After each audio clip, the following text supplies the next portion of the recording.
Hello everyone! I'm AYANA, a Vtuber. Today, I will explain about the operation of the project panel. Let's begin! Let's start! Here is the project panel layout. The imported data, sequences, and bins are displayed here. Each material clip is stored and managed in a bin that has the same role as a folder.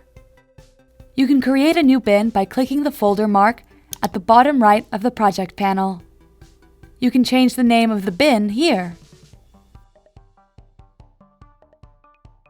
You can store them in the bin by dragging and dropping the clips in this way. You can view the contents of the bin by double-clicking on the bin. On the tab, the currently expanded bin is displayed. You can move to a higher hierarchy by clicking the button on the upper left. You can create a separate clip from the New Item button at the bottom right. To delete a sequence or clip, select it and click the Delete button at the bottom right. The icon size can be changed by dragging the zoom slider on the lower left. You can preview the video by moving the cursor on the thumbnail. This function is called Hover Scrub. Be careful not to drag the cursor. If you click on a clip to activate it, a slider will appear, allowing you to drag the playhead to preview as well. Drag the cursor here.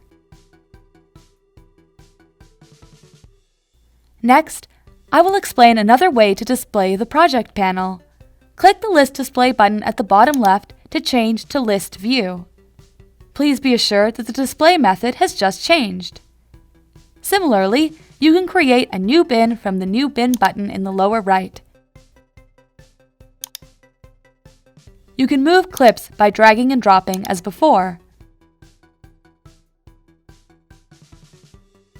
This is the end of the explanation of the operation of the project panel. How is everyone doing? Did you understand today's lecture? If you found today's lecture useful, please subscribe. If you have any requests, please let us know in the comments below.